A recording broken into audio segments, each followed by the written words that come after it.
Okay then guys, so I'm going to start painting this Dark Angel taclarine with a plasma gun.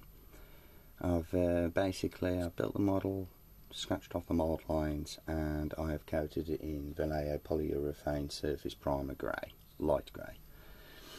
I've also opted to not glue the plasma gun on because it will give me ease and access of painting the Aquila at the back. So what I'm going to do, in fact I'll leave that off a moment. First thing, the original Citadel colour Dark Angel's green.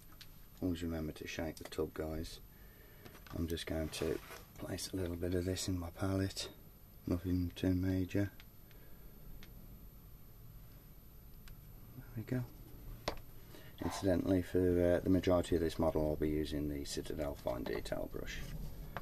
And what I'm going to do now, so I'm going to get some water, and I'm really going to water this paint down. It is quite watery, and that's a very loose pigment to it. A little bit more, I think. Okay.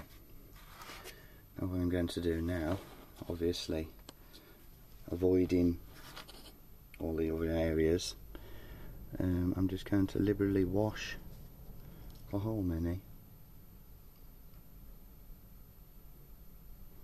As you can see, it's very, very weak.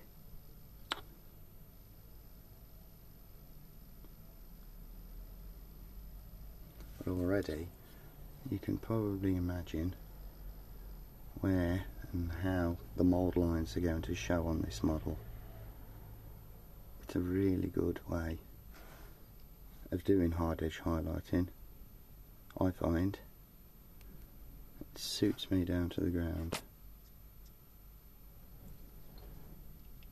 and I really like doing it this way. So that's what it should be looking like. And rather than bore you to death, I'm going to go ahead and do the rest of the mini. Okay, so as you can see now, it's a very translucent green, almost like a wash. And all I'm going to proceed to do now is literally start adding more and more layers of the same consistency Dark Angel's green. I've already put some in my palette and made sure it's sufficiently watered down. I'm going to start working on the top part of this, and as you can see, what I'm doing is I'm applying the paint close to the edge but not on the edge, where I want solid colour. As you can see, the paint is very weak.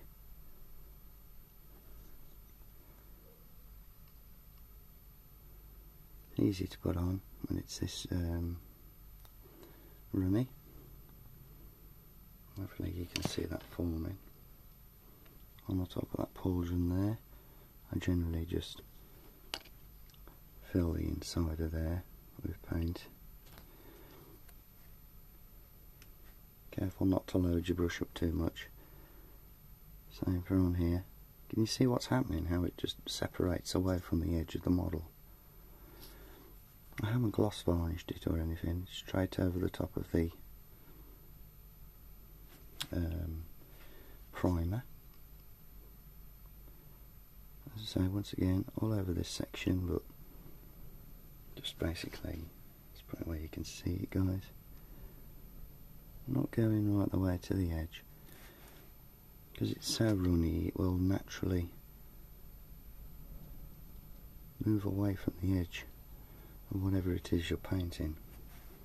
Hopefully you'll be able to see this form. This is, just bearing in mind now, this is the second coat. It will vary how many coats you need to apply, dependent on the water to paint ratio that you've mixed it up with. Basically, I don't worry about the inside of there too much. You can fill that with colour. It's going to be naturally dark in there anyway. You see the way it stays away from the edge? Let's do a bit on the side of the shoulder pad here. What I'll do, I'll just do this section here, and then we'll do the helmet, start to finish. I'll just give this a quick blast with the hairdryer, guys, and I'll be back. Okay, so I'm going to start applying some paint to the head now. Just concentrating basically on the centre section there, avoiding actually touching the edges. Don't expect a solid fill of colour just yet. That needs a bit more there, that's better. Just bring it round.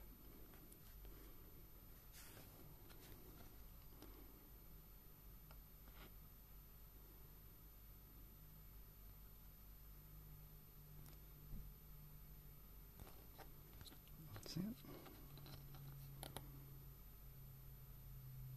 Something around this area.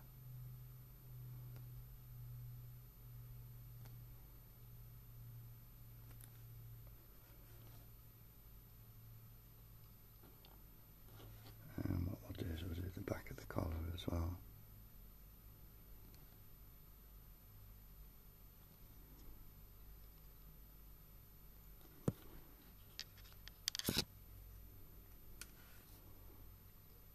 When you're doing this, you can do a bit in one area and then move over to another side while that bit dries, which is what I very often do, and then forget and then put my finger on it, smudge it everywhere.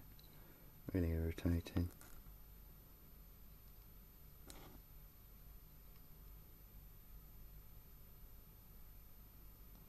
Now, hopefully the camera will be picking up. Hopefully you'll be able to see this line forming here now.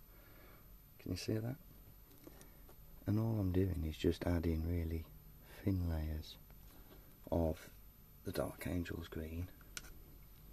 And like I say, it sort of like separates itself and moves away from the edge.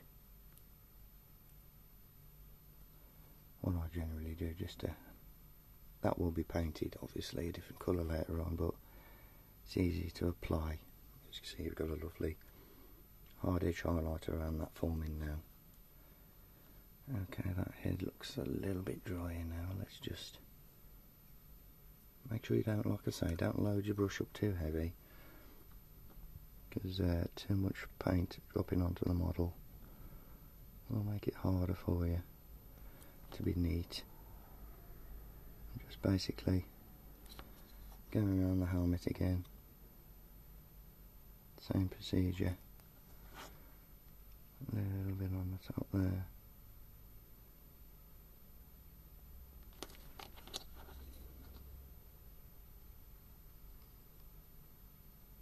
You must let it dry in between applications of the layer of the colour,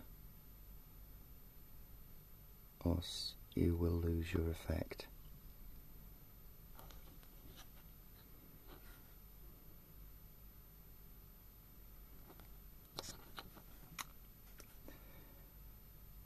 There we go. What I'm going to do, I'm going to make sure this bit's really quite watery, because it's finer detail. I'm going to sort of like flood that area there, because it's still not completely covering the highlight up, which is what we don't want to happen. A bit around the neck there. Yeah. As you can see, we're getting very close now. I'm just going to give this another little blast with a hairdryer, guys. Okay, so just still working on the head. What I'm going to do now, I reckon, I'm just mixing some more paint up. I reckon this is probably going to be very close to being as much as I need to put on the head. So once again, only concentrating in the middle. It's a little bit too much on the brush there, then that's okay. Spreading it out. It's sort of like pools on the head as well, which is fine, because you're just like putting little pools of colour down and just teasing it around the area that you want it. On the forehead here, like I say, always staying away from the edge.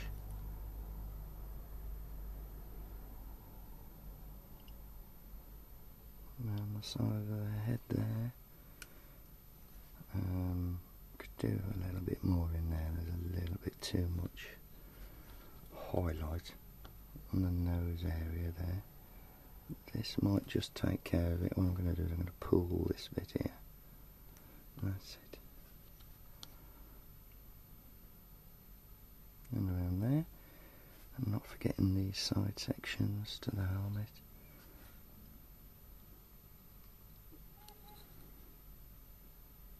I'll give it another little move over the top. And that. Let me see. Maybe just a little bit more on the underside of there. Because it's so watery, it does dry surprisingly quickly, guys. So, you know, I'm taking my time, but normally I would blast through this a lot quicker. It's just so I'm making sure that it's in focus and you guys can actually see what I'm doing. A little bit around there.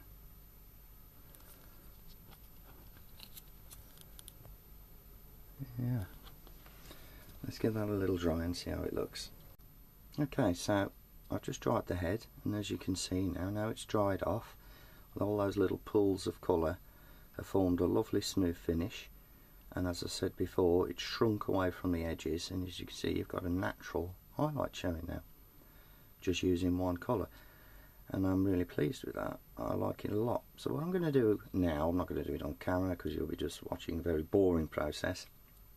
I'm going to go over all of the model's armour, doing exactly what I did just on the head. And I think, was it over 3 little layers or 4? I'm not sure. It'll vastly depend on, like I say, the mix of your water to Dark Angel's green ratio. But okay, let's do the rest of the armour. Okay guys, so I've gone over the entire model now. Important to remember, all I started with was the acrylic polyurethane primer from Vallejo, light grey, as the primer coat, and Citadel colour Dark Angel's green.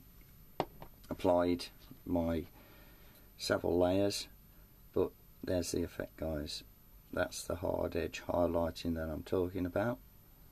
And as you can see, it's quite, well, as far as I can tell, it's quite precise and neat, and it's given the hard edge highlight effect exactly as you'd expect it to see, almost looking as if you've used something like goblin green or something and gone in afterwards, but I haven't.